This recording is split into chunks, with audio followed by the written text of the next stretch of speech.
샬롬, 오늘은 9월 18일 목요일입니다.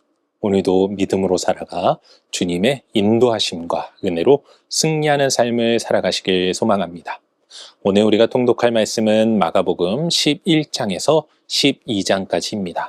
오늘 말씀은 예수님께서 예루살렘에 들어가시며 참된 왕으로서 하나님의 권세를 드러내시는 장면입니다. 예수님은 나귀를 타고 입성하시자 무리들은 호산나를 외치며 환영했습니다. 이어 그분은 성전에 들어가 장사꾼들을 내쫓으시며 하나님의 집을 기도의 집으로 회복하시고 열매 없는 무화과 나무를 저주하시며 겉모습만 있고 열매 없는 신앙을 경고하셨습니다. 또한 포도원 농부의 비유를 통해 하나님의 아들을 거절하는 이스라엘의 불신앙을 드러내시고 세금 문제, 부활 논쟁 등 지도자들의 질문에 지혜로 대답하시죠. 무엇보다 마음을 다하고 목숨과 뜻과 힘을 다하여 하나님을 사랑하고 이웃을 사랑하라 하시며 가장 큰 계명을 선포하십니다. 이 말씀은 예수님께서 우리의 왕이시며 하나님의 권세 아래 모든 삶을 드려야 함을 선포하는 것입니다. 오늘은 이러한 말씀 가운데 마가복음 12장 44절 말씀을 묵상해 보도록 하겠습니다. 마가복음 12장 44절 함께 읽겠습니다. 그들은 다 그 풍족한 중에 넣었거니와 이 과부는 그 가난한 중에서 자기의 모든 소유 곧 생활비 전부를 넣었느니라 하시니라. 아멘. 예수님은 성전에서 헌금함을 바라보고 계셨습니다.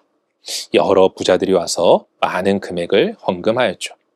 그런데 이때 한 과부가 와서 2렙돈을 헌금함에 넣었습니다. 그러자 예수님은 제자들을 부르십니다. 그리고 이렇게 말씀하시죠. 내가 진실로 너희에게 이르노니 이 가난한 과부는 헌금함에 넣은 모든 사람보다 많이 넣었도다. 그런데 사실 이 말씀은 인간적으로 말이 되지 않는 것입니다. 왜냐하면 이 여인이 헌금한 2렙돈은 너무나 작은 금액이기 때문입니다.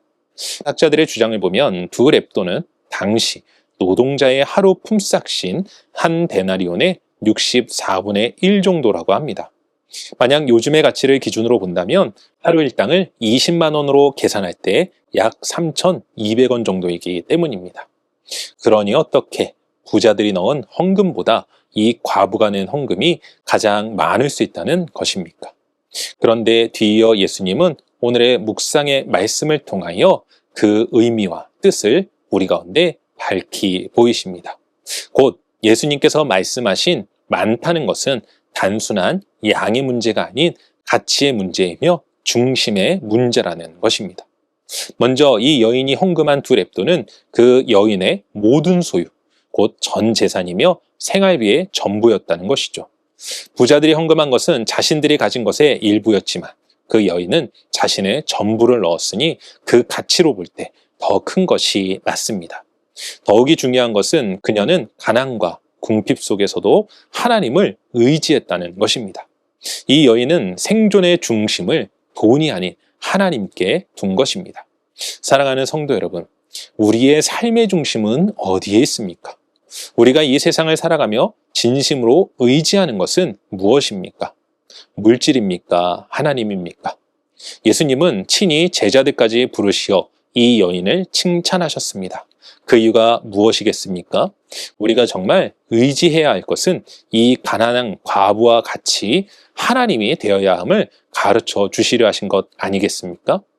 우리들 역시 이 말씀을 마음 가운데 새기며 세상의 권력, 물질이 아닌 하나님을 의지함으로 주님께 칭찬 듣고 그분의 인도하심 속에서 승리하는 삶을 살아가시기를 주님의 이름으로 간절히 축원합니다. 기도하겠습니다. 사랑과 은혜가 충만하신 아버지 하나님 감사합니다. 아버지 하나님, 우리가 이 세상을 살아가며 의지해야 할 것은 다른 무엇도 아닌 하나님 한 분이신 줄로 믿습니다. 아버지께서 우리와 함께 하시기에 우리를 먹이시고 입히시고 역사하심을 우리가 늘 믿고 주님을 바라보며 주님과 함께하는 삶, 세상을 의지하는 어리석은 삶이 아닌 지혜로운 성도의 삶을 살아갈 수 있도록 오늘도 도우시고 역사하시고 함께하여 주시옵소서. 우리의 진정한 소망이 되시며 능력이 되어주시는 하나님을 찬양하오며 이 모든 말씀 우리 주 예수 그리스도의 이름으로 기도합니다. 아멘.